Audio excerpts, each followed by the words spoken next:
Good evening all of you. चला तर आपण आता आपल्या लेक्चरला सुरू करूयात. तर बघा काल जे काही आहे, काल आपण महदंबा म्हणजेच तिला काय म्हटलं आहे, महदाईसा पाहिलं होतं. आणि मूळ नाव काय आहे महदंबेचं सांगा बरं. महदंबा किंवा महदाईसा यांचे मूळ नाव काय सांगा.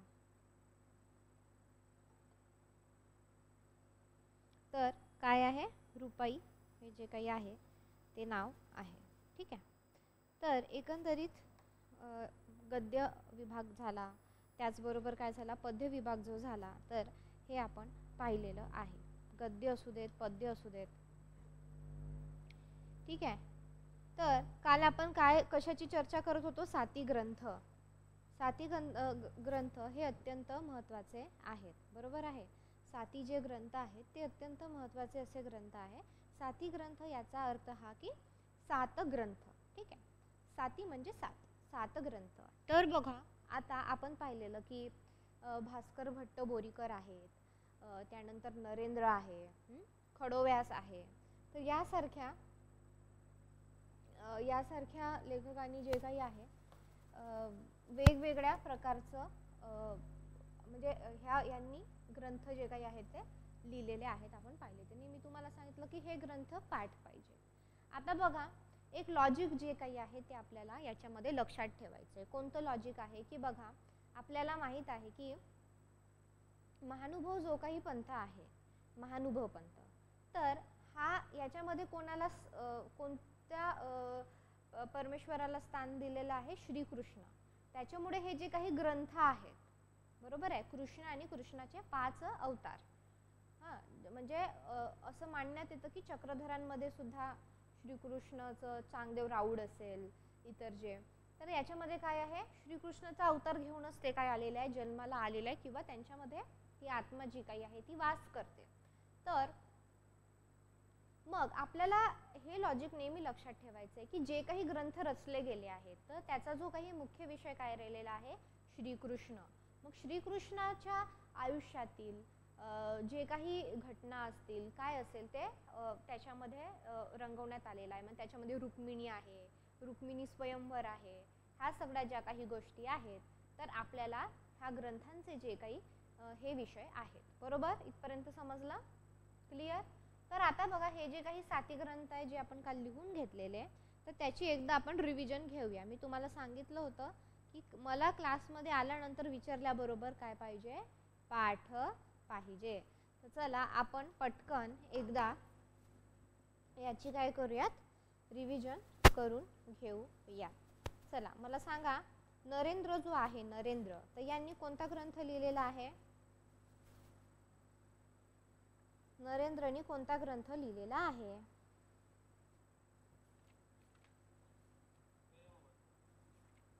कोणतं स्वयंवर. स्वयंवर तर अनेक स्वयंवर आहे, सीता स्वयंवर आहे, अनेक स्वयंवर आहे. कोणते स्वयंवर, ते ऑप्शन पण असेच देतील मग स्वयंवराचे, सीता स्वयंवर, राधा स्वयंवर, अजून कोणाचे जे काही स्वयंवर झाले आहेत ते. का कोणी लिहिलेलं आहे, नरेंद्रनी कोणता ग्रंथ लिहिलेला आहे सांगा पटकन चॅट बॉक्स मध्ये, कोणता लिहिलेला आहे.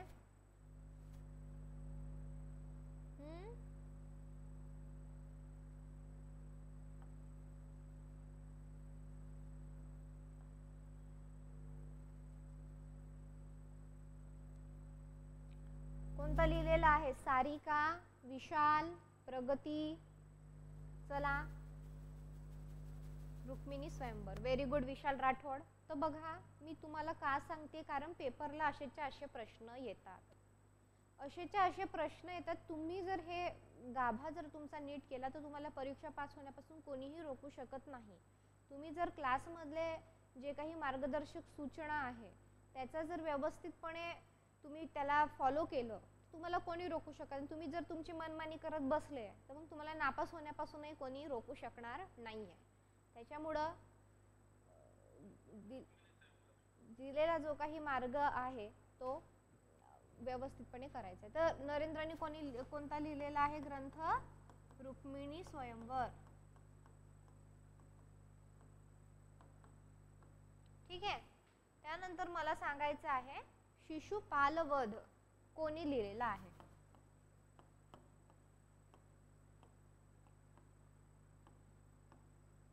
शिशुपालवध कोणी लिहिलेला आहे? न पाहता सांगायचंय, पाहून कोणी सांगू नका, स्वतःशी प्रामाणिक राहा. ऑनलाईन विद्यार्थी, ऑनलाईन विद्यार्थ्यांना वाटणार की हा आम्ही पटकन पेज पलटवतो, बघतो, पुस्तक उघडतो, बघतो. माझं काही जाणार नाही. जाणार काय? तुमचं जाणार आहे. काय जाणार? तुमचे मार्क जाणार, तुमचं वर्ष जाणार, तुमचे महिने जाणार, तुमचा वेळ जाणार. माझं नाही जाणार. म्हणजे आता काल समजा आपला 5:30 6 पकडू, 6 पासून क्लास संपला ते आज 4 पर्यंत खूप भरपूर वेळ तुम्हाला दिलेला भरपूर आहे. आणि याला अर्धा तास खूप झालं अति. कालचा अर्धा तास आणि समजा आजचा अर्धा तास रिव्हिजन करायला अजून खूप झालं. तुम्हाला 24 घंट्यांमध्ये 12 घंट्यांमध्ये एक तास पण नाही तुम्हाला काढता आला का?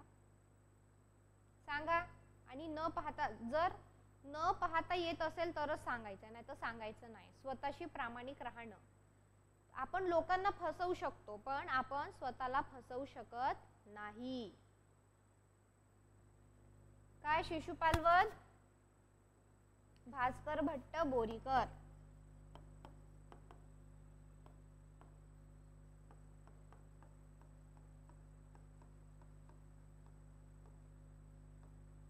कोण आहे? भास्कर भट्ट बोरीकर.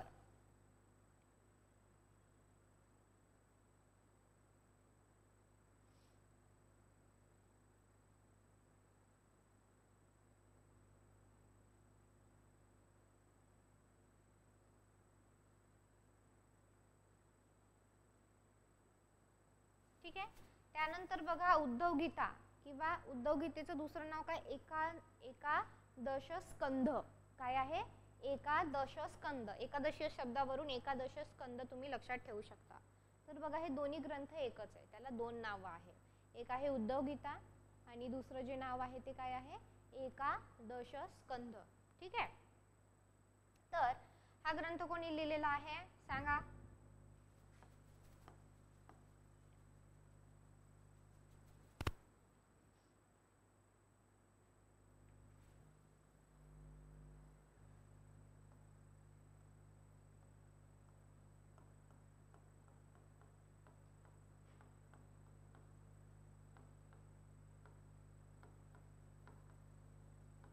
कोणी लिहिलेला आहे हा ग्रंथ?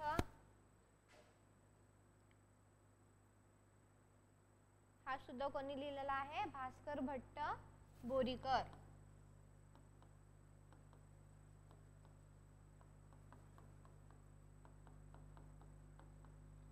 भास्कर भट्ट बोरीकरांनी लिहिलेला. आणि याचं तुम्हाला इसवी सन आहे ते सुद्धा इथे लक्षात ठेवायचं आहे. त्यानंतर वचाहरण. वचाहरण कोणी लिहिलेला आहे?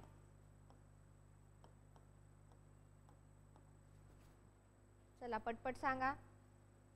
कोणी लिहिलंय वचाहरण? हा बरोबर, दामोदर पंडित. अतिशय महत्वाचं आहे म्हणून आपण याची रिव्हिजन पण घेतोय. डायरेक्टली प्रश्न आपल्याला विचारले जातात. त्यानंतर काय आहे? ज्ञानप्रबोध पंडित. कोणी लिहिलंय सांगा पटकन.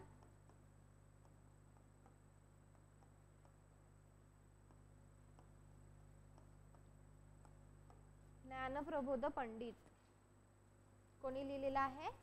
विश्वनाथ.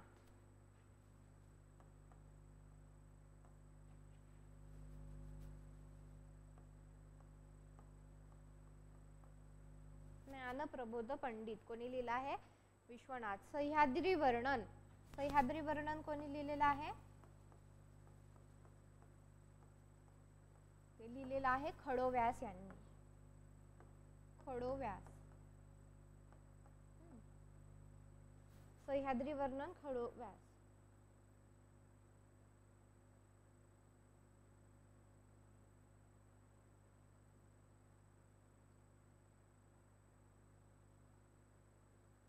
ठीक आहे. आणि त्यानंतर काय? श्री रिद्धिपूर वर्णन कोणी लिहिलेलं आहे? नारायण पंडित यांनी. ठीक आहे. झालं इथपर्यंत.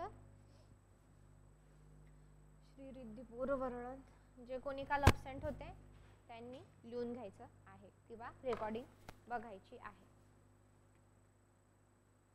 बघा काल आपण 2 ग्रंथ पाहिले होते डिटेलमध्ये.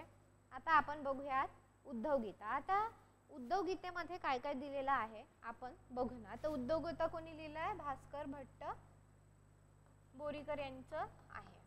तर याच्याविषयी आता प्रत्येक जो काही 7 ग्रंथामधले काल आपण काय केलेलं आहे, 2 ग्रंथ जे काही आहे ते पाहिलेले आहेत आणि उर्वरित जे काही आहे आता 5 ग्रंथ आपण बघणार आहोत आणि त्याच्या पुढचं जे काही आहे ते बघणार आहोत. तर बघा आता हे जे काही उद्धव गीता आहे, तर उद्धव गीता कोणी लिहिलेला आहे? भास्कर भट्ट बोरीकर. आणि शिशुपाल वध कोणी लिहिलेला आहे?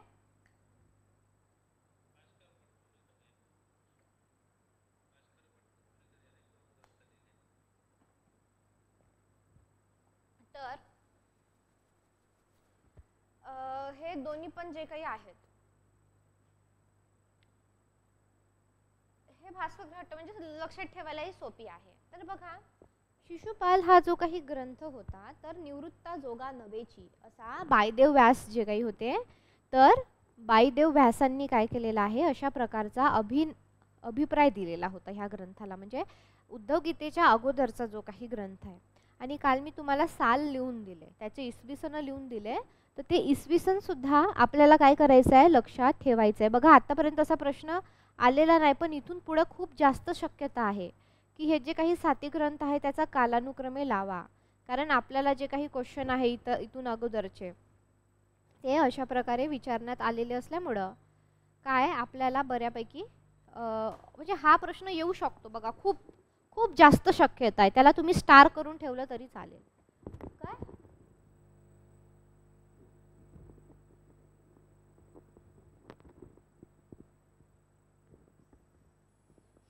ठीक आहे. तर मग त्याच्यामुळं काय झालं की बायदेव व्यास होता, मग त्यांनी याच्या अगोदरचा जो काही ग्रंथ लिहिलेला आहे तर त्याच्यावर एक अभिप्राय दिलेला आहे. आणि मग परत मग तो अभिप्राय घेतल्यानंतर त्यांना अजून असं वाटलं की आपण एक दुसरा ग्रंथ लिहावा, त्याचं नाव होतं उद्धव गीता. तर बघा आता आपण जर असं सोप्या भाषेत समजायचं म्हटलं की समजा आपण काहीतरी एखादा निबंध लिहिला किंवा घरी एखादा काहीतरी पदार्थ बनवला किंवा अशी एखादी कुठलीही वस्तू करून पाहिली आणि जर आपल्याला समोरच्यानी शाबासकी दिली, समजा एक पदार्थ तुम्ही समजा चहा बनवला उदाहरणार्थ, तर ते म्हटले की अरे वा तू खूप सुंदर चहा बनवला आहे, साखरेचं चहापत्तीचं आणि आल्याचं प्रमाण अगदी योग्य आहे. मग तुम्हाला दुसऱ्या दिवशी पण ते बनवायची इच्छा होते किंवा आवड निर्माण होते, किंवा तुम्ही काहीतरी निबंध लिहिलेला आहे, काहीतरी कविता लिहिली, त्याची स्तुती झाली, तू लिहित जा बरं का, खूप छान लिहितेस, तर तुम्हाला काय होतं एक प्रकारे एक प्रोत्साहन मिळतं आणि तुम्ही ते लिहिता. बरोबर आहे. तर अशा प्रकारे काय आहे बायदेव व्यासांनी सुद्धा एक चांगला अभिप्राय दिला भास्कर भट्ट बोरीकरांना की बाबा हा जो काही तुम्ही पहिला ग्रंथ लिहिलाय खूप चांगला लिहिलेला आहे आणि त्याच्यामुळं काय आहे की तुम्ही आता अजून लिहायला पाहिजे. आणि ते प्रोत्साहन घेऊन काय आहे भास्कर भट्ट बोरीकरांनी काय केलेलं आहे उद्धव गीता जी काही आहे ते लिहिलेले आहे. आता आपण काल लिहून घेतलं की 1314 मध्ये जो काही आहे उद्धव गीता लिहिलेला आहे आणि 1313 मध्ये काय आहे त्यांनी शिशुपालवध लिहिलेला आहे. म्हणजे साधारणतः काय 1 वर्षानंतर त्यांनी उद्धव गीता जी काही आहे ती लिहिलेली आपल्याला दिसून येते. आता बघा भागवताच्या जे काही एकादश स्कंद आपण पाहिलेलं, तर भास्कर भट्ट बोरीकांनी ही मराठी टीका लिहिली. म्हणजे एकादश स्कंद कोणी लिहिलं?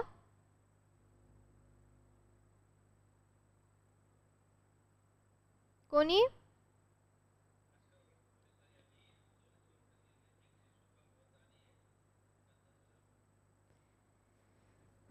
काय तर मग त्यांनी नंतर काय केले की त्याच्यावर टीका सुद्धा लिहिलेली आहे. तर बघा एकादश स्कंदवरील मराठीतील हे पहिलंच भाष्य असून ह्या स्कंदात श्रीकृष्णाने उद्धवास केलेला उपदेश भास्कर भट्ट बोरीकांनी 727 ओव्यांमध्ये लिहिलेला आहे. तर हे आपल्याला लिहून घ्यायचं आहे. चला लिहा. एकादश स्कंदवरील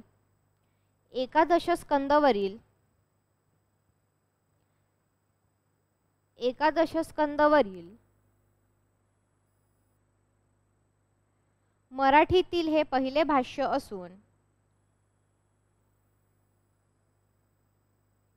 एकादश स्कंदवरील मराठीतील हे पहिले भाष्य असून ह्या स्कंधात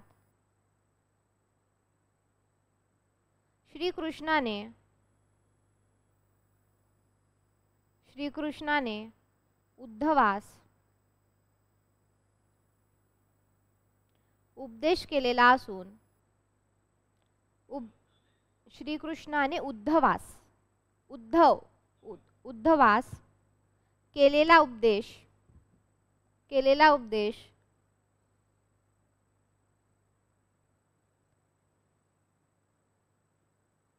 भास्कर भट्ट बोरीकरांनी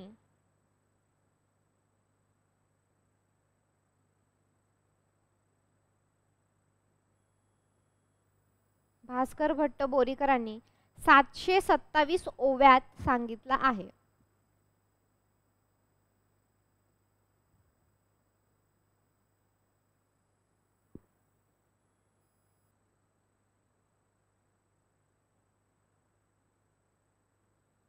बघा आता ग्रंथाच्या आरंभी जे काही आहे कविता आणि रसिक यांचे श्रेष्ठत्व जे काही आहे भास्कर भटांनी आपल्याला सांगितलेले आहे की म्हणजे एक कविता आणि रसिक म्हणजे कोण, ऐकणारे वाचणारे जे काही आहे त्याच्यातला रस घेणारे, त्याच्यात इंटरेस्ट घेणारे म्हणजेच रसिक.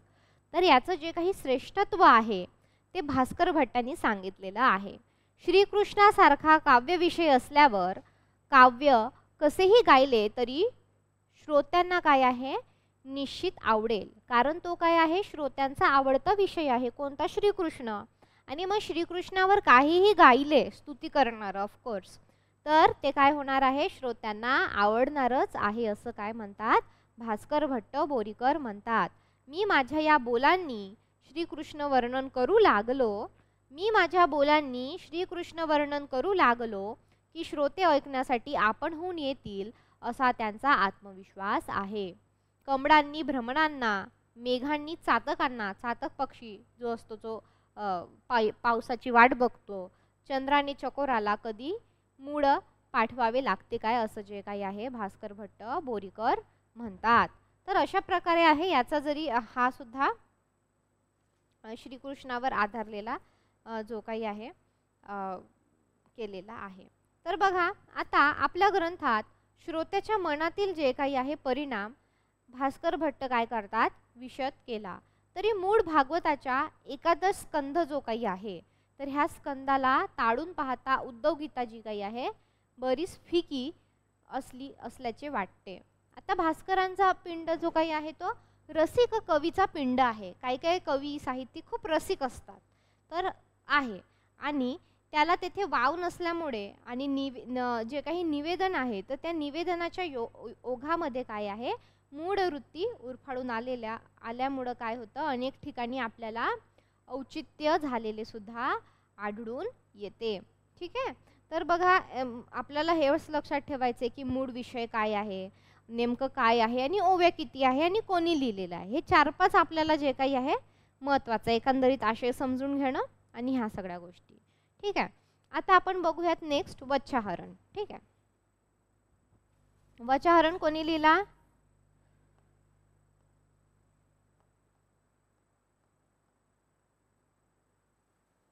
वच्छाहरण कोणी लिहिलाय?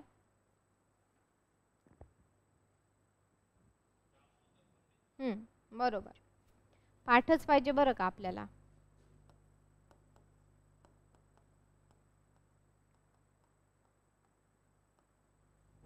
तर वच्छाहरण जे काही आहे ते दामोदर पंडित यांनी लिहिलेलं आहे. वच्छाहरण कोणी लिहिलेलं आहे?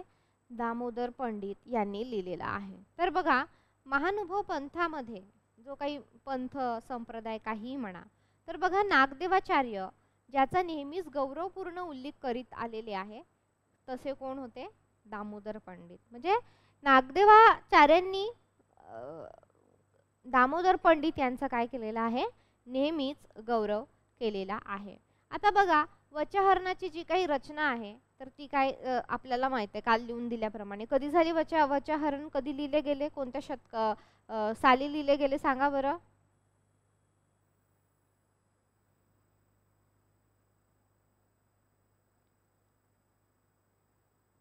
कोणत्या साली लिहिले गेले?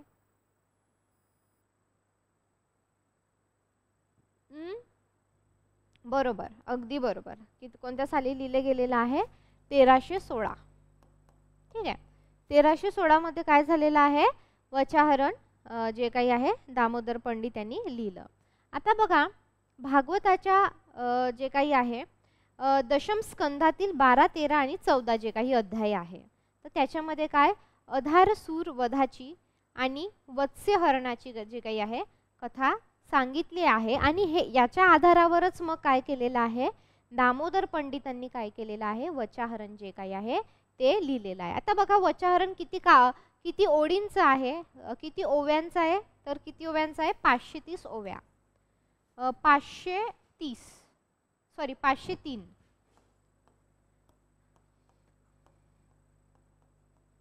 503 ओव्या ज्या काही आहेत तर याच्यात आलेल्या आहेत 503 ओव्या. चला लिहून घ्या.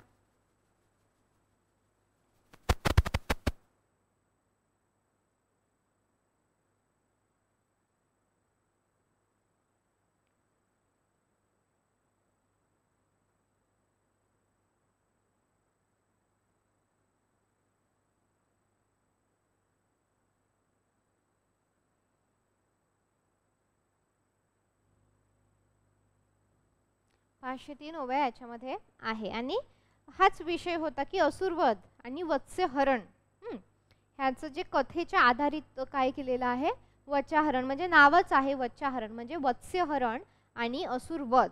ठीक आहे. तर बघा आता दामोदर पंडित आणि केशोबास. ठीक आहे. तर ज्याला केशोबासला केशव पंडित असं सुद्धा नाव आहे. तर ठीक आहे. तर हे दोघं पण काय होते संस्कृत प्रेमी होते. ठीक आहे. तर दोघेही काय होते चांगले मित्र सुद्धा होते आणि त्यांची मैत्री इतक्या जवळची होती की आपल्या ग्रंथरचनेस त्यांनी काय केलेलं आहे एकमेकांची नावं दिलेली आहे. म्हणजे खूप घनिष्ठ त्यांची मैत्री घनिष्ठ आवडीनिवडी आणि इतकी घनिष्ठ मैत्री असल्यामुळं एकमेकांचे नाव एकमेकांच्या ग्रंथाला जे काही आहे त्यांनी दिलेले आहे. तर बघा याचं आता उदाहरण आपण जर घेतलं तर दामोदर पंडितांनी आपल्या वचाहरणामध्ये 5 वेळा म्हणे मुनी केशवराजू असा केशवांचा उल्लेख जो काय आहे तो केलेला आहे. ठीक आहे समजलं. आणि अशा प्रकारे आणि केशोबास आपण केशोबासांचं नंतर बघणारच आहोत त्यांनी कोणते ग्रंथ लिहिले. पण जो काही केशोबासांनी ग्रंथ लिहिला त्याचं नाव काय आहे रत्नमाला स्तोत्र. तर त्याच्यामध्ये सुद्धा काय आहे त्या ग्रंथात सुद्धा दामोदर पंडितांनी त्यांचे नाव घेतलेले आहे. तर आपण नाही का थोडं शॉर्टमध्ये लिहून घेऊया. चला लिहा लिहा दामोदर पंडित आणि केशोबास हे घनिष्ठ मित्र असून लिहून घ्यायचं आहे. चला लिहा दामोदर पंडित आणि केशोबास हे दोघंही घनिष्ठ मित्र असून दामोदर पंडित आणि केशोबास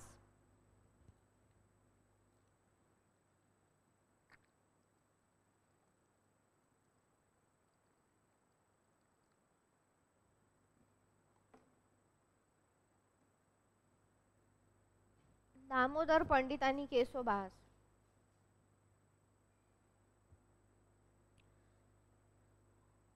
दामोदर पंडित आणि केशोबास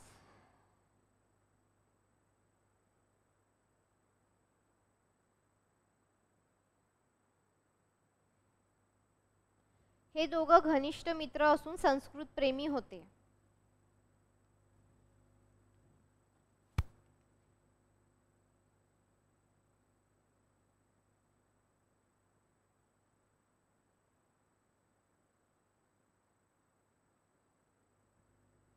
हे दोघं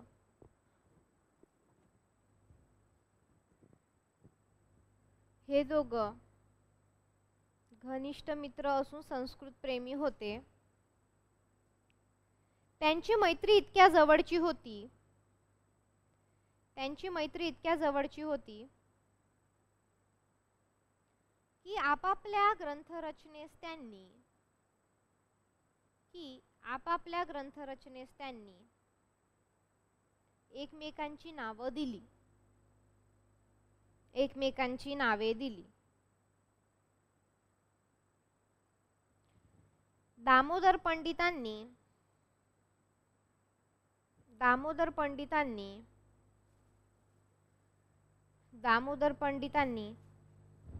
आपल्या वच्चाहरणात दामोदर पंडितांनी आपल्या वच्चाहरणात 5 वेळा केसोबासांचा उल्लेख केला आहे. 5 वेळा, बघा मैत्री अशी पाहिजे, 5 वेळा केसोबासांचा उल्लेख केला आहे.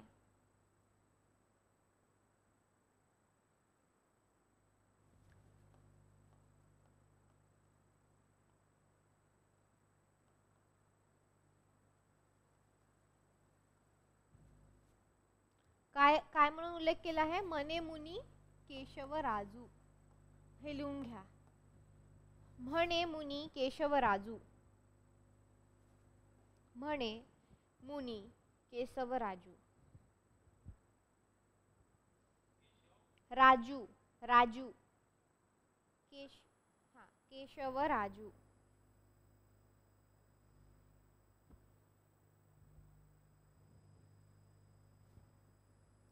म्हणे मुनी केशवराजू.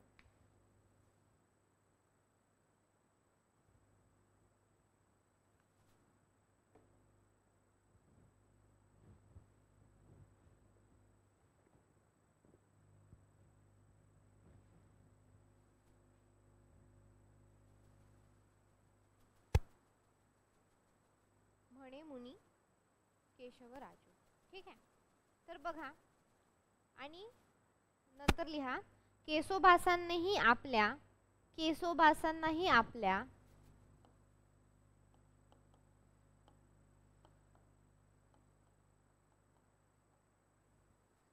रत्नमाला स्तोत्र. एक मिनिट. रत्नमाला स्तोत्र केसोबासांनीही आपल्या रत्नमाला स्तोत्र या ग्रंथात दामोदर पंडितांचे नाव घेतले आहे.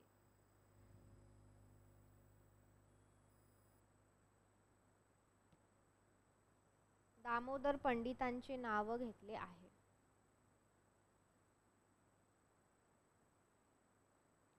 ठीक आहे. झालं इथपर्यंत. हे महत्त्वाचं की बाबा कोणी कोणाचं नाव घेतलं, हे थोडेसे महत्त्वाचे मुद्दे आहेत, लक्षात राहू द्या. बघा दामोदर म्हणजे हे जरी तुम्हाला माहित झालं, दामोदर आणि केशव पंडित चांगले मित्र होते, संस्कृत प्रेमी होते आणि त्यांनी एकमेकांच्या ग्रंथामध्ये काय म्हणजे आपल्या ग्रंथांमध्ये एकमेकांना चं नाव घेतलंय, लिहिलंय, श्रेय दिलंय वगैरे अशा प्रकारे. ठीक आहे. तर बघा आता दामोदर पंडित जे काही होते तर हे पंथातील एक निष्ठावान, विद्वान आणि मातब्बर म्हणजे असे एकदम निष्ठावान जे म्हणतो आपण त्याला तसे काय होते, शिष्य होते. आणि असा दामोदर पंडितांचा जो काही आहे तो उल्लेख केला जातो. आता त्यांच्या पत्नीचं नाव काय आहे? हिराईसा. तर आता म्हणजे काय झालेलं की त्यांची जी पत्नी होती त्यांचं नाव काय होतं? हिराईसा. आणि तिने काय केलं?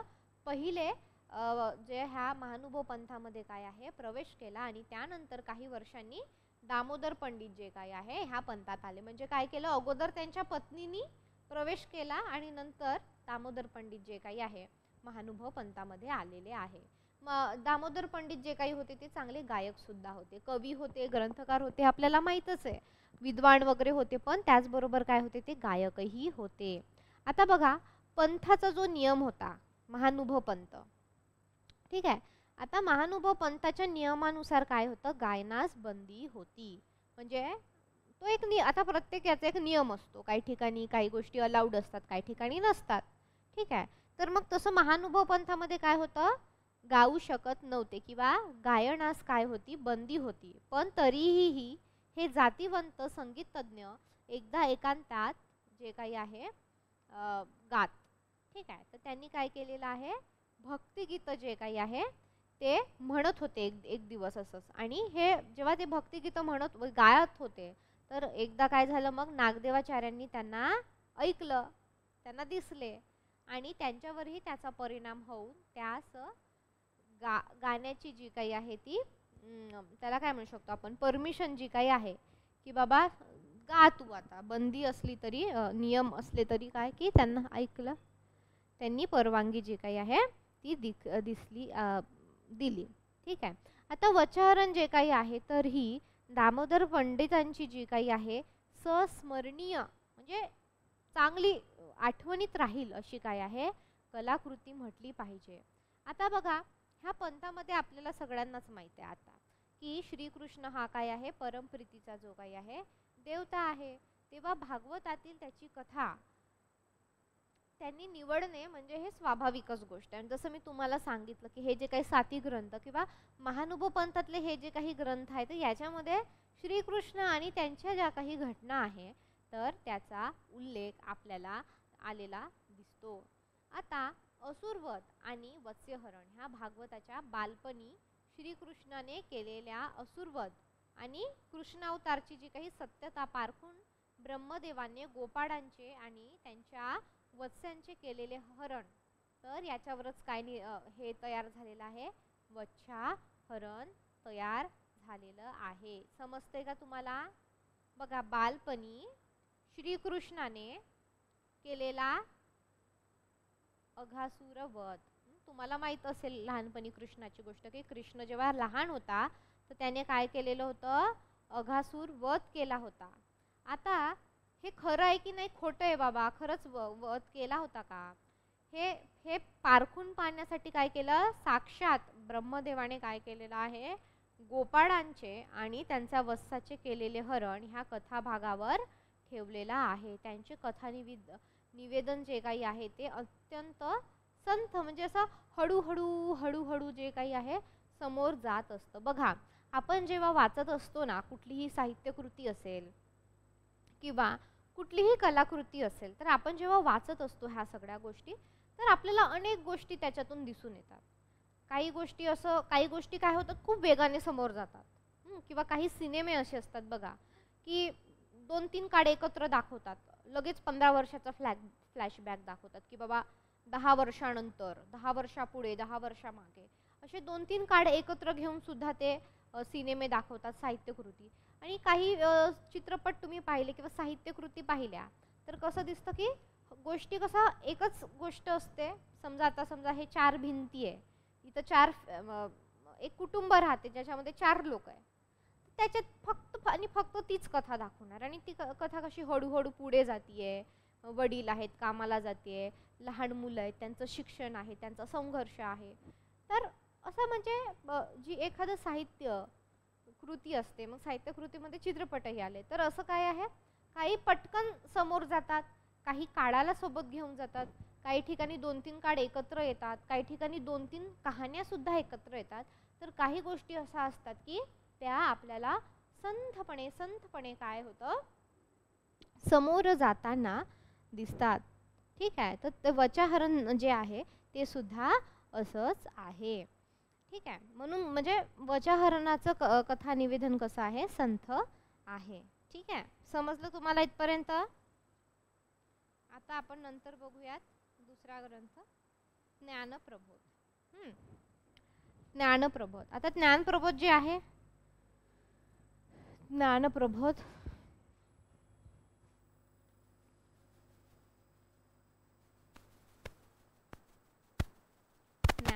आता बघा आपल्याला माहिती आहे ज्ञानप्रबोध कोणी लिहिलाय विश्वनाथ. पण आता विश्वनाथाचं पूर्ण नाव सुद्धा आपण इथे लिहून घेऊयात.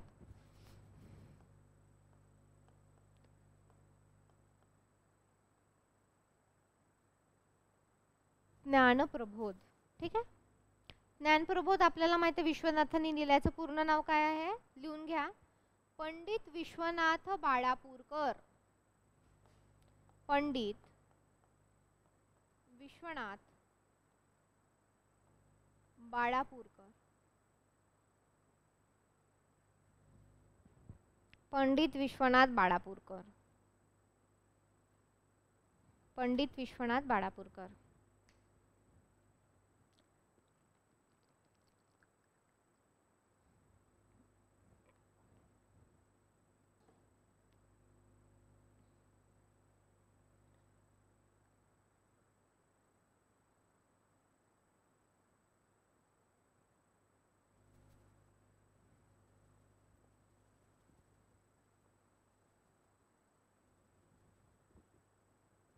ठीक आहे, पंडित विश्वनाथ बाळापूरकर. तर हा कधी लिहिलेला आहे सांगा, लिहून दिलं होतं काल. कधी लिहिलेला आहे? 1331. बरोबर, अगदी बरोबर. 1331 मध्ये जो काही आहे हा ज्ञानप्रबोध ग्रंथ लिहिलेला आहे. आता बघा याच्यामध्ये एकूण किती ओव्यांचे प्रबंध काव्य आहे तर 1204. किती आहे ओव्या? 1204. लिहून घ्यायचंय 1204.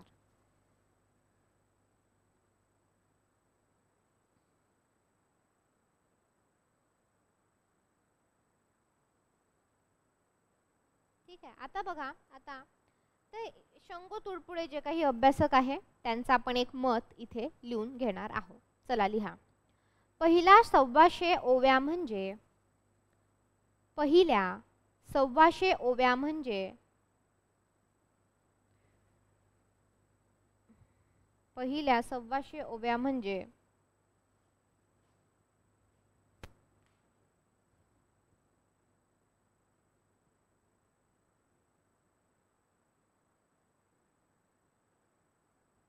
पहिल्या 1,200 ओव्या म्हणजे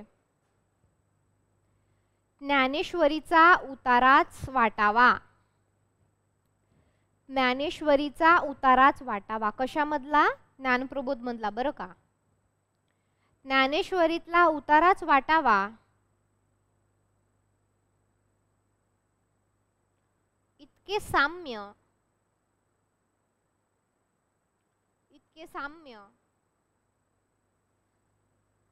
ज्ञानेश्वरी आणि ज्ञानप्रबोधात आहे.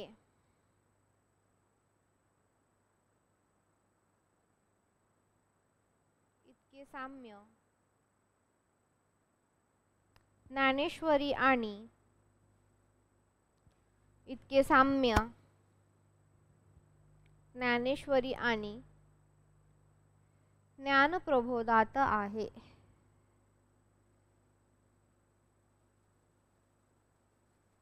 असं कोण म्हणतात? शंगो तुडपुडे. कोण म्हणतात? शंगो तुडपुडे.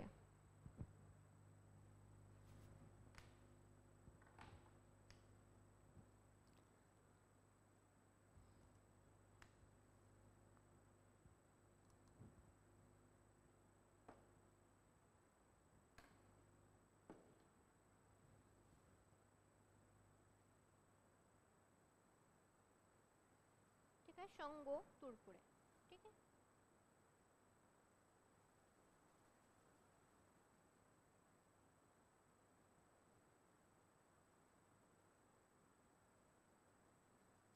ठीक आहे.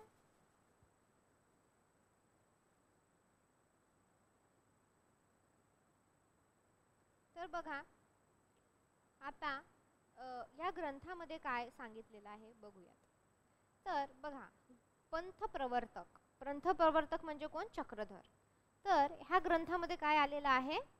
आदरपूर्वक चक्रधरांचं वर्णन कवीने केलेलं आहे. त्यानंतर काय? श्रोत्यांचा जो काही अनुनय आहे, शारदा स्तवन म्हणजे शारदा देवी जी काही आहे तिचं स्तवन, तिची प्रार्थना, ज्ञान महिमा ह्यासारख्या ग्रंथातील काही भागांवर ज्ञानेश्वरांच्या शैलीची छाप पडल्याचं टीकाकार सांगतात. म्हणजे जर तुम्हाला असा प्रश्न त्यांनी विचारायचा ठरवला की विचार करा, म्हणजे हे चक्रधर स्वामींचा काळ, ज्ञानेश्वरांचा काळ जरी वेगळा असला तरी काय आहे की ज्ञानेश्वरीचं साम्य किंवा ज्ञानेश्वरांनी जे लिहिलंय त्याचं साम्य जे काही आहे ज्ञानप्रबोध ग्रंथामध्ये दिसून येतं. तर आपल्याला असा प्रश्न विचारला की पंडित विश्वनाथ यांच्या खालीलपैकी कोणत्या ग्रंथाचे साम्य ज्ञानेश्वरी किंवा ज्ञानेश्वरांच्या लिखाणाशी दिसून येते, तर तुम्हाला सांगता आलं पाहिजे कोणतं? ज्ञानप्रबोध. किंवा असं पण तुम्हाला विचारू शकतात की ज्ञानप्रबोध ह्या ग्रंथाचे साम्य खालीलपैकी कोणत्या संताच्या जवळ जाणारे आहे किंवा कोणत्या संताच्या लिखाणाशी साम्य साधणारे आहे. तर तुम्हाला लिहिता आलं पाहिजे कोण? संत ज्ञानेश्वर. बघा तुम्ही म्हणजे असं वेगवेगळे लॉजिक लावून अभ्यास करा, असा मठ्ठासारखा अभ्यास करू नका, ओढी ओढी वाचणं आणि हे की काय. आपल्याला बाबा पेपर सेटर कसे प्रश्न विचारणार, कशा प्रकारे विचारले, म्हणजे तुमची असं वाचताना असं तुमचा दिमाग खुलला पाहिजे किंवा काय विचारणार आहे विचारून विचारून. हे बघा, नेहमी एक गोष्ट आपल्याला लक्षात ठेवायची आहे. बरोबर आहे, हे जग आहे, बरोबर आहे. ते ह्या जगात कोण राहतात? माणसं. आपण सगळे काय आहोत? माणसं आहोत. एलियन्स राहतात का? माहित नाही. कोण आहे माहित नाही म्हणणार? ओके. तर बघा, आणि ह्या ज्या काही सगळ्या गोष्टी आहेत, परीक्षा असतील, स्पर्धा परीक्षा असतील, नेट असेल, सेट असेल, UPSC असेल, MPSC असेल, बँक असेल, जे काही नासा, अंतराळवीर, जे काही आहे बघा, एक सिंपल तुम्ही हे जेव्हा शिकून घ्याल ना, तुमचं जिंदगी आणि तुमचा जगण्याचा जो काही दृष्टिकोन आहे ना, तो खूप आसान होऊन जाईल, खूप सोपा होऊन जाईल. ठीक आहे, मी थोडे वेगवेगळे शब्द वापरते, हिंदी इंग्रजी. ठीक आहे, ते तुम्हाला सवय झाली पाहिजे ह्या सगळ्या गोष्टींची. तर बघा, काय लक्षात ठेवायचं? बघा, माणसाने माणसासाठी तयार केलेल्या गोष्टी, बरोबर आहे. आता परीक्षा असू दे, अंतराळात जाणं असू दे, एखादं कोणतं करिअर अचीव करणं असू दे, तर हे काय आहे? माणसाने माणसासाठी केलेल्या गोष्टी. म्हणजे माणसाने जर माणसासाठी तयार केलेल्या गोष्टी असतील तर मग काय आहे? ह्या काय आहे? कष्टसाध्य आहे. म्हणजे कष्टसाध्य याचा अर्थ काय? कष्ट करून आपल्याला त्या मिळवता येतात. हे काही जातीसारखं नाही आहे की तुम्हाला एखाद्याच्या पोटी किंवा एखाद्या जातीत जन्म घ्या, आणि ते नाही घेऊ शकत ना. आपण नाही ठरवू शकत आपण कोणाच्या पोटी जन्माला येणार आहोत, कोणत्या जातीत जन्माला येणार आहोत, धर्मात जन्माला येणार आहोत, काळं जन्माला येणार आहोत की गोरं जन्माला येणार आहोत, सुंदर जन्माला येणार आहोत की कसं येणार आहोत. पण ह्या सगळ्या गोष्टी हातात नाही आहे आपल्या. ठीक आहे, पण काही गोष्टी आणि अशा बाकी ह्या गोष्टी सोडल्या तर बाकी अनेक गोष्टी आपल्या हातामध्ये आहेत. त्यातल्या त्यात ह्या स्पर्धा, तुमचे करिअर वगैरे ह्या सगळ्या गोष्टी.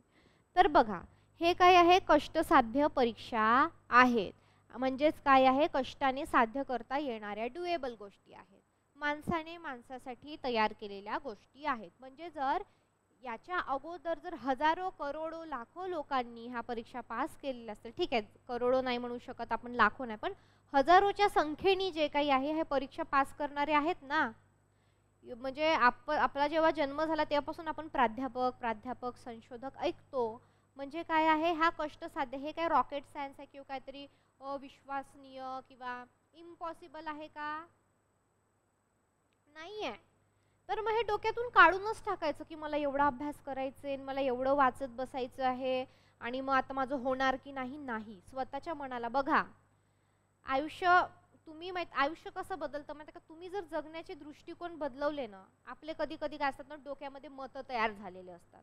हे असंच आहे, हे कठीणच आहे, मी हे करूच शकत नाही, माझ्याकडे असंच आहे, मग माझं लग्नच झालेलं आहे, मग मला मुलंच आहे, मग मला नोकरीच करायची आहे. हे सगळं काढून टाका तुम्ही. तुमच्या एक्झामला काय डिमांड आहे? जर एखादी परीक्षा तुम्हाला देता येते, ही परीक्षेला काहीतरी एज लिमिट असेल किंवा 60 पर्यंत, काय 55, 50 पर्यंत जे काही आहे, समजा उदाहरण देते, किंवा कोणत्या परीक्षेला एज लिमिट आहे, त्यांना तुमचं काय लागतंय? फक्त पोस्ट ग्रॅज्युएशन. ते आहे ना तुमच्याकडे. जर ते परीक्षा घेणेवाले आहे किंवा जे परीक्षा घेतात, ठरवतात, UGC काय युनिव्हर्सिटी ग्रँड कमिशन, त्यांना तुम्हाला घ्यायचंच नसतं तर त्यांनी निकष कशाला लावले असते ना. ते काय म्हणतात? आम्हाला काही लेणं देणं नाही आहे, तुमचं लग्न झालं असू दे नसू दे, तुम्हाला मुलं बाळ असू दे नसू दे, तुम्ही नोकरी करतात आहे, तुम्ही गरीब आहात, श्रीमंत आहात, तुम्हाला काही येतंय नाही येतंय, हे त्यांचे निकषच नाही आहेत. आणि आपण आपले मतं घेऊन डोक्यात फिरत असतो, काहीतरी फालतूपणा करत बसतो की आता मग मी अभ्यास कसा करू, आता माझं तर लग्नच झालंय, आता मला तर मुलं बाळं आहे, मी तर नोकरी करतोय. असं असतं तर त्यांनी त्यांच्या निकषामध्ये दिलं असतं ना की ज्यांचे लग्न झाले आहे, ज्यांना मुलं बाळं आहे, जे नोकरी, त्यांनी ह्या परीक्षेला बसू नये. पण आपल्याला आयोगाकडून आहे का तसं काही? आपल्याला UGC कडून किंवा जे नेट कंडक्ट करतं कोण? UGC. आपल्याला आहे का तसं काही? नाही आहे. तर मग आपल्याला काय आहे? ही कष्टसाध्य परीक्षा आहे आणि आयोगाचे काय निकष आहे? बाबा एवढा तुमचा सिलेबस आहे आणि ह्या सिलेबसवर काही पुस्तकं आहेत. ठीक आहे, तुम्हाला क्लास आहे, पुस्तक आहे, तर तुम्ही ते घटक तुमचे व्यवस्थित झाले पाहिजे. पेपर 1, पेपर 2 आणि जो काही आहे तो इंटरव्ह्यू, एवढंच लागतं. आपण हे सोडून काय करतो, बाकी सगळं करत बसतो, सिम्पॅथी घ्यायला जातो, लोकांना बहाणे सांगत बसतो. असं करू नका प्लीज. एकच आयुष्य आहे आणि प्रत्येक गोष्टीचा एक लिमिटेड टाइम पण आहे ना. एकच आयुष्य आहे, तुम्हाला आयुष्यात अजून अनेक गोष्टी करायच्या आहे. आता बघा, तुम्ही नेट पास होणार, पण तुम्ही नंतर तुमची इच्छा होईल आपण PhD करावं, तुम्ही मग असिस्टंट प्रोफेसर व्हाल, तुमची इच्छा असेल तुम्हाला असोसिएट प्रोफेसर बनायचं आहे, असोसिएट प्रोफेसर बनल्यानंतर काय प्रॉपर प्रोफेसर बनायचं आहे. मग बऱ्याच जणांना वाटेल मी कुलगुरू बनावं, बऱ्याच जणांना असं वाटेल की मी एका समितीचा हेड असावं. तर असे अनेक संध्या ज्या काही आहे तुमच्या पुढे वाढून ठेवलेल्या आहेत. तुम्हाला असं वाटेल मी लेखक बनावं. तर सांगण्याचं तात्पर्य काय बघा, मी तुम्हाला जीव तोडून सांगते. कारण काय आहे, आपली भेट, योगायोग. तर मला असं वाटतं की आतापर्यंतचं जे मला आयुष्यात शिकायला मिळालेलं आहे, ज्या गोष्टींमुळे मी समोर गेले, त्याचा उपयोग तुम्ही पण करा. पावलोपावलांवर असं सांगणारं नाही भेटत, ट्रस्ट मी. जेव्हा तुम्ही म्हणजे मी ह्या स्टेजवर आहे, ह्या व्यासपीठावर आहे, तर मी एक गावातून आलेली मुलगी आहे जिने एक स्वप्न पाहिलं होतं की ठीक आहे, खूप सारे स्वप्न पाहिले होते, बरोबर आहे. तर मला इथपर्यंत पोहोचायला एक काळ गेला किंवा तुम्हाला ज्या गोष्टी एका दिवसात कळाल्या, मला त्या गोष्टी कळायला कदाचित वर्ष लागलं असेल काही गोष्टी कळायला. तर तुम्हाला जर मी जीव तोडून सांगतेय, मी म्हणजे त्याची किंमत चुकवलेली आहे. मग माझा वेळ असेल, माझा परिश्रम असेल, मनस्ताप असेल, जे काही असेल ते, तर तुम्हाला ती गोष्ट जर तुम्हाला अशी मिळतीये, ओंजळीतून मी देतीये, तर तुम्ही ते घेऊन एकदम जोरात तुम्ही तयारीला लागायला पाहिजे. नाही तर फक्त लेक्चर पुढे इकडून ऐकायचं आणि इकडून सोडून द्यायचं, स्वाहा.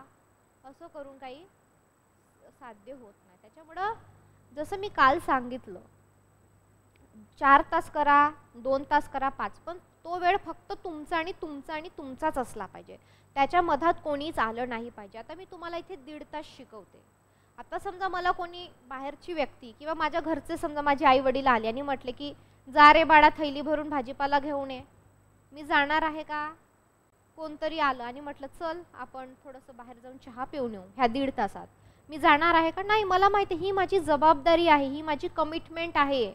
काही झालं तिकडं, जर बाहेर पाऊस जरी चालू झाला, बर्फ जरी पडायला लागला किंवा बाकी इथं भांडणं जरी चालू असले बाहेर अकॅडमीच्या, तरी मी 1.5 तास इथं शिकवणारच आहे, बिकॉज इट्स माय कमिटमेंट.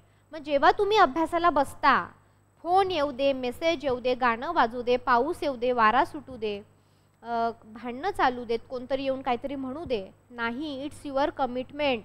ते 2 तास, 3 तास, 4 तास तुम्ही फक्त अभ्यास करायला पाहिजे. जे तुम्ही ठरवता ना ते तुम्ही केलं पाहिजे.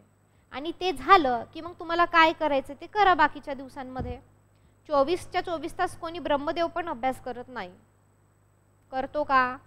नाही. आपला बघा, अंबानी असू दे का, पंतप्रधान माननीय नरेंद्र मोदी असू देत, राष्ट्रपती असू देत, कोणीही असू देत, सगळ्यांना किती घंटे मिळालेले आहेत? 24. कोणी कितीही श्रीमंत असू दे, बघा अंबानीला सुद्धा 24च घंटे आहे.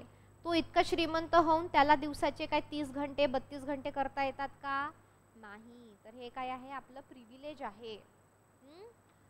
वेळ सगळ्यांची काय आहे? सारखी आहे. तुम्ही कितीही श्रीमंत असा किंवा तुम्ही कितीही गरीब असा, वेळ कशी आहे? सगळ्यांना सारखी आहे. त्याच्यामुळं फायदा करा. तुम्हाला इथे मी जीव तोडून सांगतेय, हे माझ्या आयुष्याचं मी तुम्हाला काय म्हणतो, जसं ऊस आपण जसं पिळतो, त्या ऊसाला पिळून पिळून काय एवढा मोठा ऊस असतो, त्याचं पिळून पिळून काय त्याचा रस निघतो, 1 ग्लास 2-4 ग्लास जे काही आहे.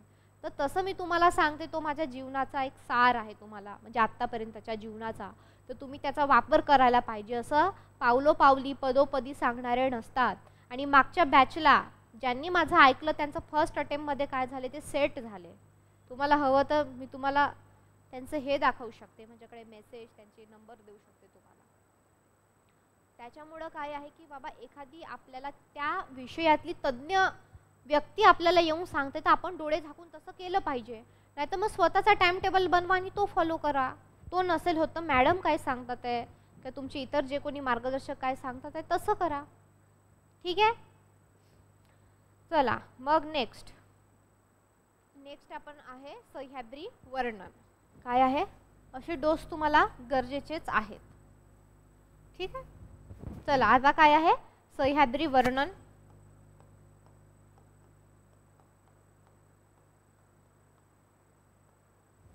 सह्याद्री वर्णन आपण बघूयात. तर कोणी लिहिलेलं आहे हे? खडोव्यास. आता खडोव्यासाचं दुसरं नाव काय आहे? राधोपाध्याय पाथरीकर. हे नाव सुद्धा आपल्याला माहित पाहिजे. कधी कधी काय करतात पेपर सेटर? खळा टाकतात की बाबा समोरच्या कॅन्डिडेटला दुसरं नाव पण माहित आहे की नाही. लिहा राघोपाध्याय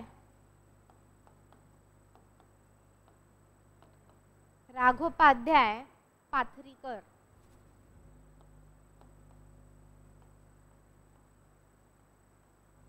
राघोपाध्याय पाथरीकर.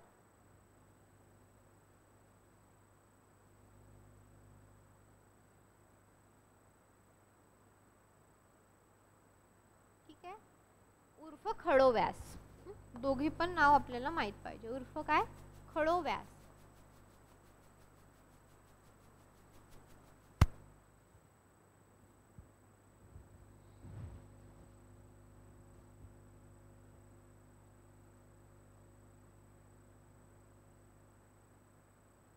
ठीक आहे. तर हे कधी लिहिलेलं आहे? हां बरोबर 1313 मध्ये सह्याद्री वर्णन त्यांनी लिहिलेलं आहे. तर बघा महानुभावांनी श्रीकृष्णाप्रमाणेच काय आहे? श्री दत्तात्रय. दत्तात्रय म्हणजे कोणते दत्त आपल्याला माहिती, आपण ते 5 प्रकार लिहिलेले आहे. तर दत्तात्रय म्हणजेच दत्त. तर पण कोणते दत्त? याच्यामध्ये प्रकार आहेत ना, पंचमुखी वगैरे. तर हे कोणते आहे? एकमुखी दत्त. हे लक्षात ठेवायचं आहे. कोणते आहे? एकमुखी दत्त. एकमुखी दत्त जे काही आहे ते लिहून घ्यायचं आहे. एकमुखी दत्त.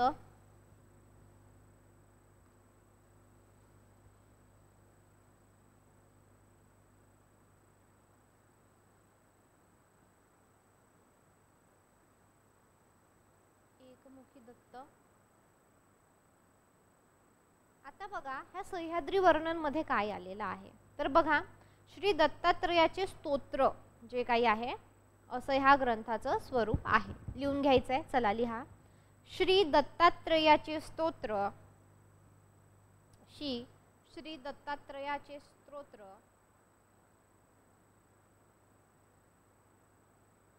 असे ह्या ग्रंथाचे स्वरूप आहे. म्हणजे दत्ताविषयी जे काही आहे ते लिहिलेलं आहे.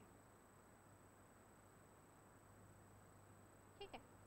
तर बघा महानुभावीय वाङ्मय जे काही आहे त्याच्यामध्ये थोर अवतारी पुरुषांच्या चरित्रांना त्याचे नाव न देता परिसरामध्ये त्याच्या ज्या काही लीळा गाजलेल्या आहे त्याचे नाव दिल्याचे आढळते. बघा तुम्हाला एक गोष्ट इथे हे झाली असेल. एकच मिनिट. रेणुका तुम्हाला व्हिडिओ दिसतोय का? रेणुका तुम्हाला व्हिडिओ दिसतोय का? चॅट बॉक्स मध्ये सांगा बरं.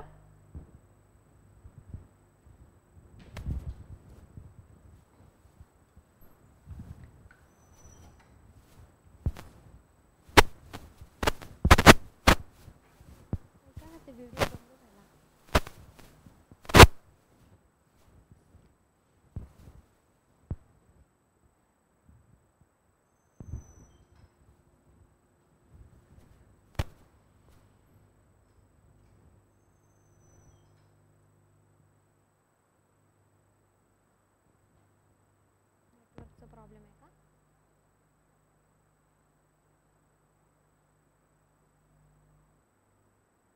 तर हां तर बघा आता महानुभव पंथ मध्ये कसं केलेलं आहे? कोणताही ग्रंथ लिहिला तर काय आहे त्याच्या आसपासच्या परिसराचं किंवा त्या गावाचं याचं वगैरे नाव दिलेलं आहे. तर याच्यावरून तुम्हाला एक गोष्ट आठवली का? जेव्हा बखर लिहिली गेली तर बखरीमध्ये काय केलेलं आहे? बखर. तर त्या बखरीचं नाव कशावर असायचं? ज्यांनी ती बखर लिहिलेली आहे त्यांच्यावर ते होतं. सभासद बखर वगैरे. ठीक आहे. महकावितीचे जे काही आहे ते. तर याच्यामध्ये कसं आहे की परिसराचं नाव दिलेलं आहे. कसं? उदाहरणार्थ रिद्धिपूर वर्णन, प्रतिष्ठान वर्णन. तर अशा प्रकारे म्हणजे आणि जसजसं काळ बदलत गेला मग तसतसं नावं बदलत गेली. मग नंतर आताच्या लेखकांना असं वाटलं असेल की बाबा नेमका आपण ज्या विषयावर लिहितोय तर तो विषय तसं नाव दिलं पाहिजे. बखरीमध्ये काय होतं, ज्यांनी ती बखर लिहिलंय त्याच्यावरच ते नाव यायचं. त्याच्यानंतर महानुभव पंथाचे ग्रंथ, काही ग्रंथ असे आहेत की आसपासच्या परिसराचं नाव दिलंय. समजा आता रिद्धिपूर वर्णन किंवा रिद्धिपूर जे काही आहे, तर श्रीकृष्णाचं वर्णन असेल किंवा पंथांचं किंवा इतर गोष्टीचं असेल, पण रिद्धिपूरमध्ये लिहिलंय म्हणून रिद्धिपूर वर्णन. तर असं जे काही आहे ते होतं. जसं काळ बदलतो तसं मग बाकीच्या गोष्टी बदलत गेलेल्या आहेत.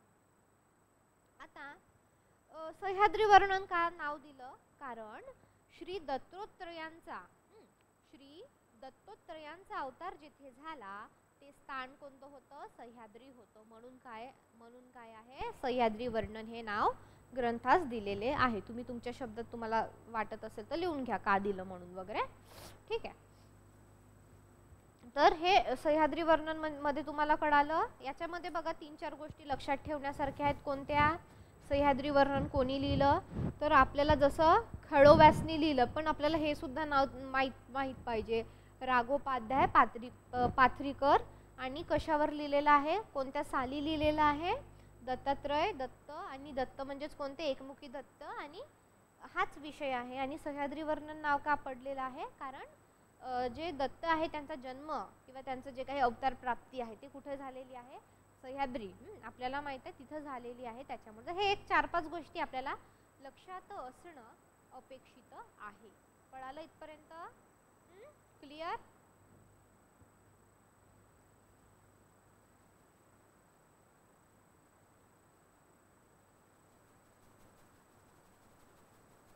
आता बघा, ज्ञानेश्वरी नंतर 60-70च्या वर्षानंतर जे काही आहे, मराठी भाषेचे स्वरूप समजून घेण्यासाठी जे काही आहे हा ग्रंथ उपयोगी ठरू शकेल. अभ्यासकांचं काय आहे, एक म्हणणं असं आहे. ठीक आहे, अभ्यासकांचं म्हणणं आहे. तर आता यानंतर आपण बघूयात की श्री रिद्धिपूर वर्णन. ठीक आहे, नेक्स्ट हेडिंग टाकायची आहे.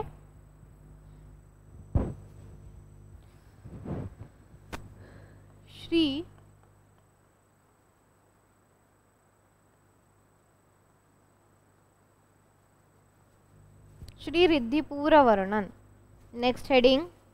चला,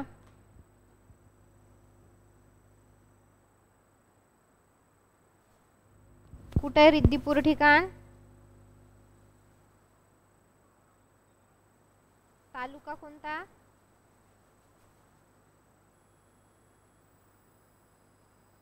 बरोबर.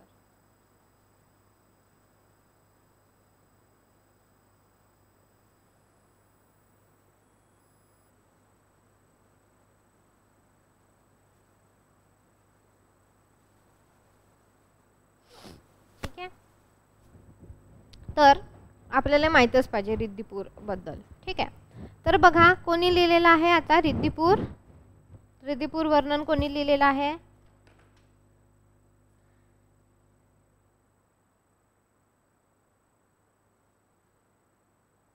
बघा, तर हे नावं माहीत पाहिजे. एकच जणांनी लिहिले पण 3 नावं आहेत त्यांना. काय? नारायण पंडित. नारायण पंडितलाच काय म्हणायचंय? नरोव्यास. काय म्हणायचंय? नरोव्यास. आणि नारायण व्यास बहाडिये. अजून काय म्हणायचे? बहाडिये त्यांचं आडनाव होतं. नारायण व्यास काय? बहाडिये. ठीक आहे, तर यांनी काय केलेलं आहे? श्री रिद्धिपूर वर्णन हे लिहिलेलं आहे. आता कधी लिहिलं आहे आपण सांगा? काल लिहून दिलेलं आहे 1316 मध्ये.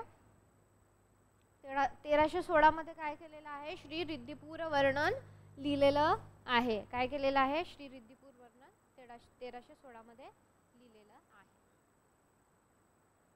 सॉरी 1363, 16 नाही, सॉरी 1363. गडबड मध्ये 1363 करून घ्या.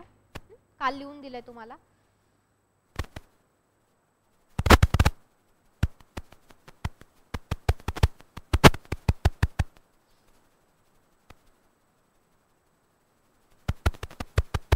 ग्रंथाची ओवी संख्या आहे 661. 641 सॉरी 641. 641 जे काही आहे संख्या आहे. ठीक आहे. बघा आता रिद्धिपूर जे काही आहे ना, रिद्धिपूर, तर हे महानुभव यांचं काय सांगितलं आहे, पवित्र धर्मक्षेत्र आणि तीर्थक्षेत्र सांगितलेलं आहे. ठीक आहे. तुम्ही समजा कधी अमरावती जिल्ह्यात गेला किंवा तुम्ही कधी विदर्भामध्ये गेला, नागपूरच्या आसपास, वर्धा, तिकडे अकोला वगैरे त्या साईडला, तर तुम्ही म्हणजे एक पर्यटन स्थळ म्हणून का होईना किंवा एक मराठीचे विद्यार्थी म्हणून का होईना तिथे जरूर भेट द्या. कारण मराठीची जी काही, रिद्धिपूरला काय म्हटलेलं आहे, मराठीची काशी म्हटलेलं आहे. समजा तुम्ही कधी गेले विदर्भामध्ये, अमरावतीला गेले, आसपासच्या जिल्ह्यांमध्ये गेले, तर नक्की जाऊन या. एक मराठी रसिक म्हणून, एक मराठी साहित्यिक म्हणून जे काही आहे, विद्यार्थी म्हणून जे काही आहे, तुम्ही इथे गेलं पाहिजे. म्हणजे जाऊन या बाबा असं म्हणायचं आहे. मी सुद्धा अजून गेलेले नाही आहे, पण मी नक्कीच जाईल तिथे. ठीक आहे. ठीक आहे. त्याच्याविषयी तुम्ही थोडं कसं जायचं काय, आजकाल सगळं यूट्यूबला असतं आणि आपल्याकडे आता गुगल मॅप पण आलेला आहे. तुम्ही त्याच्यात काही पण टाकलं, किती किलोमीटर आहे, किती मिनटं लागणार आहेत, त्याच्यानंतर गर्दी आहे की नाही आहे, ते सगळं तुम्हाला काय करतं, दाखवतं. म्हणजे फोननी आपलं काय केलेलं आहे, जीवन खूप सोपी करून टाकलेलं आहे. तुम्ही फोन उघडला की गुगलला दिसतं की ट्रेन कोणत्या आहे, बस कोणत्या आहे वगैरे. तर असं स्मार्टफोनने आपलं जीवन खूप स्मार्ट केलेलं आहे. तर आपण सुद्धा काय केलं पाहिजे, स्मार्टली वागायला पाहिजे. मराठीचे विद्यार्थी आहे म्हणून टेक्नॉलॉजीमध्ये मागे राहायचं आहे का, नाही. सगळ्याच गोष्टीत समोर राहायचं. आणि मी तुम्हाला नेहमी सांगते, आपला दृष्टिकोन कसा पाहिजे आयुष्य जगण्याचा. एखादी गोष्ट येत नसेल तर म्हणायचं का मला येत नाही म्हणून नाही, तर काय म्हणायचं, मी करून पाहिल, मी शिकेल, मला जमलं नाही तर मी विचारेल, मी 10 लोकांची मदत घेईल. पण असं म्हणायचंच नाही की मला जमत नाही. कोणत्या क्षेत्रामध्ये जे आपल्याला महत्त्वाचे जे काही आहे आपल्या आयुष्यासाठी आपल्याला महत्त्वाचं आहे, कोणत्या क्षेत्रामध्ये मागे राहता कामा नये. मग ते टेक्नॉलॉजी असो, फोन असो, कोणतंही असो तुमच्या आयुष्यातलं जे तुम्हाला कामी आहे. ठीक आहे. असं म्हणायचंच नाही मला येतं. अरे बाकीचे जण करू शकतात, आपण का नाही करू शकत. ते काय रॉकेट सायन्स आहे का, रॉकेट सायन्स पण करतातच ना. असं काय ते खूप असं वेगळी गोष्ट आहे का, एलियनची गोष्ट आहे का, नाही. बाकीचे करू शकतात, आपण का नाही. फक्त काय शिकण्याची ती तुमची इच्छाशक्ती. बघा इच्छाशक्ती जी आहे ना, खूप मोठा शब्द आहे. बघा हे जे तुम्ही समजा कधी इंटरव्ह्यू ऐकले असेल किंवा मोठ्या लोकांना भेटले असेल कधी, ते तुम्हाला त्यांना विचारलं का बा तुमच्या यशाचं काय बाबा सूत्र काय आहे, तुम्ही इतके सक्सेस झाला, इतके मोठे अधिकारी झाला, इतके मोठे राष्ट्रपती झाला, लेखक झाला, जे काय, ते तुम्हाला 3-4च गोष्टी सांगतात. आणि ते खरं आहे बरं का. मला पण लहानपणी वाटायचं की बाबा हे जे ते काय हेच गोष्टी सांगतो वगैरे, पण ते अगदी खरं आहे. कारण जेव्हा तुम्हाला सक्सेस मिळतं, तुम्ही एखादी परीक्षा पास करताना, तेव्हा तुम्हाला त्या गोष्टीचं महत्त्व कळतं. अरे खरंच ते काय म्हणतात, प्रचंड इच्छाशक्ती. म्हणजे करायचंच आहे, गाठायचंच आहे, मिळवायचंच आहे, प्रचंड इच्छाशक्ती पाहिजे. इच्छा पाहिजे ना. ते डॉक्टर APJ अब्दुल कलाम काय म्हणायचे, राष्ट्रपती होते ना डॉक्टर APJ अब्दुल कलाम. स्वप्न पूर्ण करायला तुम्ही आधी स्वप्न तर बघा. आधीच असं भिगी बिल्ली सारखे लपून बसता वगैरे. काय तर काय करायचं आहे, स्वप्न तर बघा ना. जर जो व्यक्ती स्वप्न बघू शकतो तो काय करू शकतो, तो ते पूर्ण पण करतो. त्याची 10% 20% लढाई तिथेच झालेली आहे. मग काय पाहिजे, प्रचंड अशी विश्वास, इच्छाशक्ती. दुसरं काय आहे, प्रचंड आत्मविश्वास. खूप आत्मविश्वास. अहंकार आत्मविश्वास मध्ये फरक आहे. आत्मविश्वास म्हणजे काय की सतत माहीत आहे कठीण आहे, माहीत आहे वेळ लागणार आहे, माहीत आहे आपल्याला जमणार नाही, म्हणजे जमणार नाही म्हणजे कठीण आहे बाबा आपल्यासाठी, तरी काय आत्मविश्वास की ती सकारात्मकता घेऊन काय करणार आहे, मी समोर जाणार आहे. की मी रोज थोडं थोडं करत आता एक गड तुम्हाला चढायचं आहे, किल्ला चढायचा आहे, काहीतरी शिखर चढायचं आहे, तुम्ही काय करणार, स्टेप बाय एक एक पायरी चढून जाणार ना. का डायरेक्ट तुम्ही 15व्या 20व्या पायरीवर पाय ठेवणार आहे, तुमचा पाय तेवढा मोठा आहे का. तर आपल्या स्वप्नांचं पण तसंच आहे. रोज थोडं थोडं थोडं थोडं बघा, ही म्हण खूप महत्त्वाची आहे, थेंबे थेंबे गडे तडे साचे. तसं अभ्यासाचंच आहे ना. बघा तुम्ही विचार केलाय का, नेट आणि सेट ह्या यांना 6-6 महिने वर्षातून एकदाच होते का सेट आणि नेट 6-6 महिन्यातून एकदाच का होते? कारण आपल्याला पेपर सेटरला माहीत आहे किंवा आयोगाला माहिती आहे की मुलांना तेवढा वेळ लागणार आहे. आता काही परीक्षा होतात जसं की UPSCची वगैरे परीक्षा, ती वर्षातून फक्त एकदा होते. कारण त्यांना माहीत, त्यांनी नाही का रोज रोज नसत्या ठेवल्या का मग परीक्षा, त्यांना पण माहीत आहे की हा अभ्यास करायला एवढा अवधी लागणार आहे. त्याच्यामुळं काय रोज तेवढं तेवढं तेवढं तेवढं तेवढं तेवढं आपल्याला कंप्लीट करायचं. त्यांना पण माहीत आहे ना हे. आपण काय करतो, 5 महिने मजा मारून घ्यायची, मस्त फुल मजा मारायची, आणि मग जो शेवटचा महिना असतो मग त्याच्यामध्ये हां मॅडम मी रात्र जागून काढतो, मी दिवस जागून काढतो, मी नाईट आऊट मारतो, मी हे करतो. असं करून चालणार नाही आहे. ठीक आहे. पहिलं काय, प्रचंड इच्छाशक्ती, आत्मविश्वास की बाबा हे कठीण आहे तरी मी हे करणार आहे, रोज रोज करणार आहे. त्याच्यानंतर सातत्य, हे अतिशय महत्त्वाचं आहे. सातत्य, रोज, सातत्य म्हणजे काय, सतत रोज करणे. 2 तास का करेना, रोज रोज रोज करणे. ठीक आहे. समर्पण, त्याग, त्याला डेडिकेट, त्याला सरेंडर करून टाकणे की बाबा आता मी तुझाच आहे किंवा मी तुझ्यासाठी अवेलेबल आहे. सरेंडर, त्याग, बाकीचं जे काही मोह मायाजाल आहे आपल्या भोवती, कशाचं, फोनचं मायाजाल आहे, घरचे मायाजाल नाही पण ते कधी कधी आपल्याला हे करतात, नातेवाईक इकडं पार्टी आहे, ते आहे, ते आहे, त्याग करणे. ठीक आहे. तर हे हाच. आणि काय आहे, बोर्डम स्वीकारणे. बोर्डम म्हणजे काय की कंटाळा जो काही येतो. हे बघा, जगात अशी कुठलीच गोष्ट नाही, कुठलीच, तुम्हाला जरी ताजमहलमध्ये नेऊन ठेवलं तरी तुम्हाला एक दिवस ताजमहलचा पण कंटाळा येणार, राऊंड राऊंड राऊंड राऊंड. तर तुम्हाला रोज तुमचा आवडता पदार्थ समजा गुलाबजामुन आहे, रोज तुम्हाला खायला घातलं, तुम्ही म्हणाल मॅडम मला गुलाबजामुन खूप आवडते, मी राहू शकत नाही, गुलाबजामुन बघितल्यानंतर मला तोंडाला पाणी सुटतं, वा मॅडम खूप छान, मी काही पण करू शकतो. तर रोज दिला खायला, सकाळ दुपार रोज खाण. म्हणजे सांगण्याचं तात्पर्य काय की जगात कोणतीही गोष्ट असेल तर तिचा एक ना एक दिवस कंटाळा येतो आपल्याला, कारण आपण काय मनुष्य प्राणी आहे. बरोबर आहे. तर मग तुम्ही म्हणजे काही मुलं मला म्हणतात की मॅडम अभ्यास करताना बोर होतं, कंटाळा वाटतं. अरे बाळांनो, जगात अशी कोणतीच गोष्ट नाही जिचा कंटाळा नाही वाटणार. आता मी इथं येऊन शिकवते, बरोबर आहे तुम्हाला, पण कधी कधी माझ्या महिन्यातले असे काही दिवस असतात की मला असं वाटतं की आज नको बाबा, आज मला रेस्टची गरज आहे किंवा आज मला इच्छाच नाही आहे जायची, मी आज एवढं छान शिकवू शकणार नाही वगैरे, पण मी ते येते ना मी. तर मग हे तुम्हाला जेव्हा असं वाटतं ना कंटाळा आला, तर मनाला समजून सांगायचं की जगात अशी कोणतीच गोष्ट नाही का कंटाळा येणार म्हणून जिचा. त्याच्यामुळं काय आहे की बोर्डम म्हणजे काय की हा जो काही कंटाळा आहे अभ्यासाचा तो तुम्हाला पार करूनच तुम्हाला यश मिळणार आहे.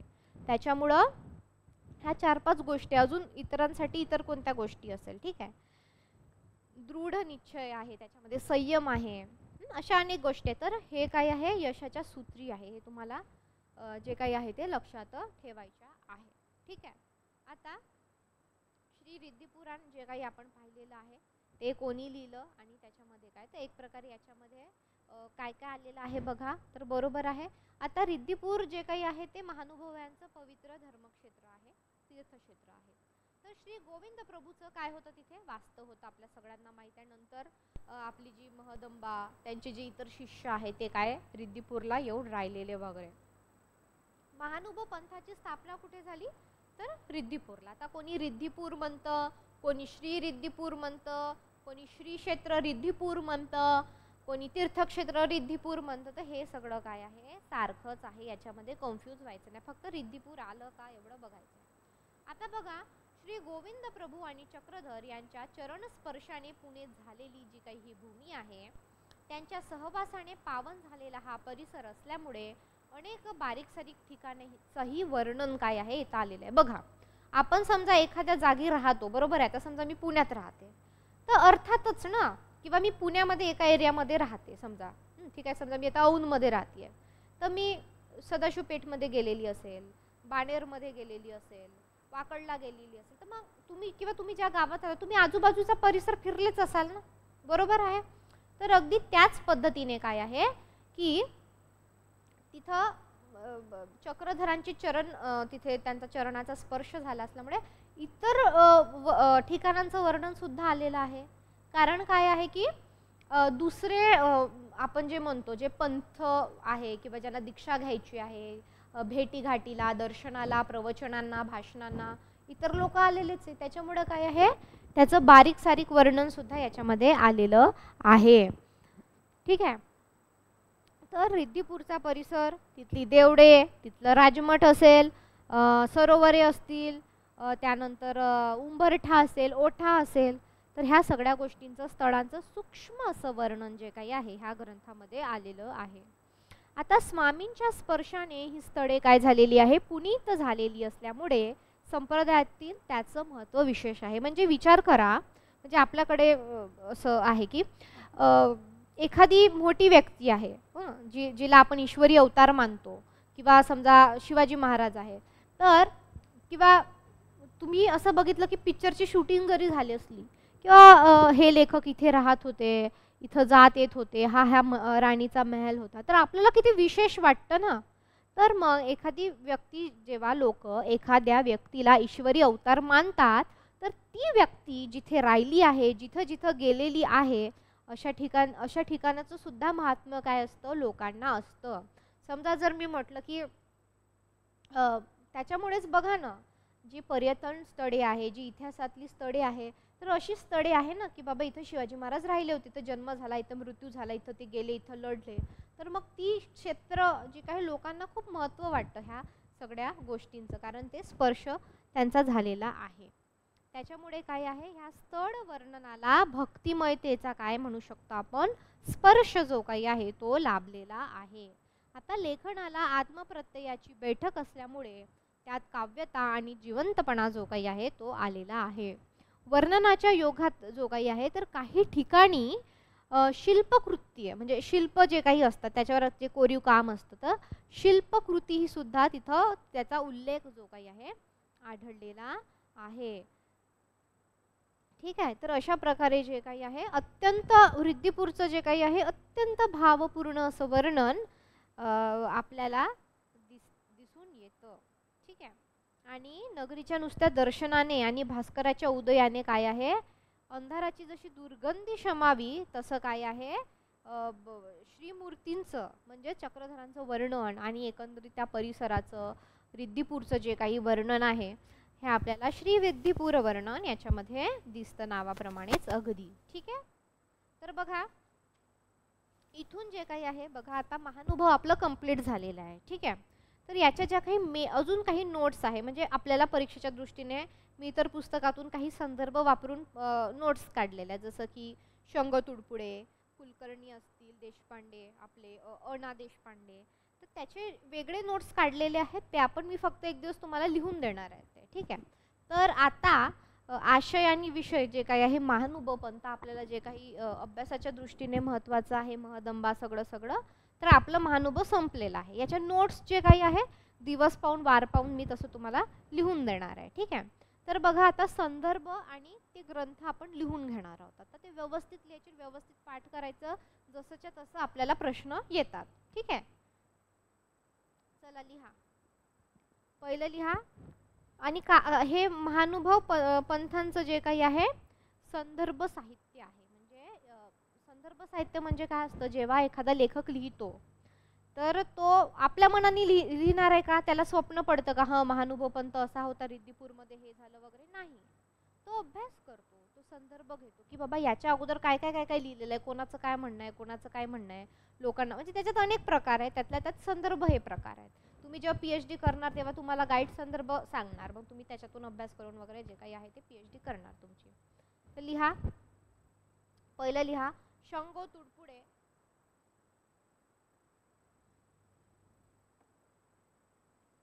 शंगो तुडपुडे, प्राचीन मराठी वाङ्मयाचा इतिहास, खंड पहिला.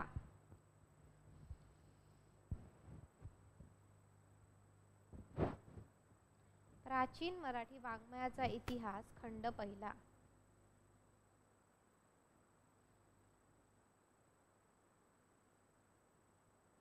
ठीक आहे.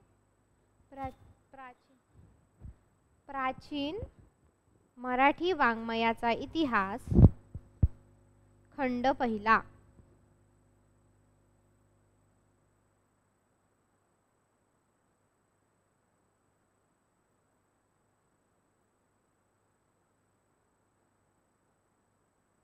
ठीक आहे. त्याच्यानंतर लिहायचं आहे लीळा चरित्र एक अभ्यास.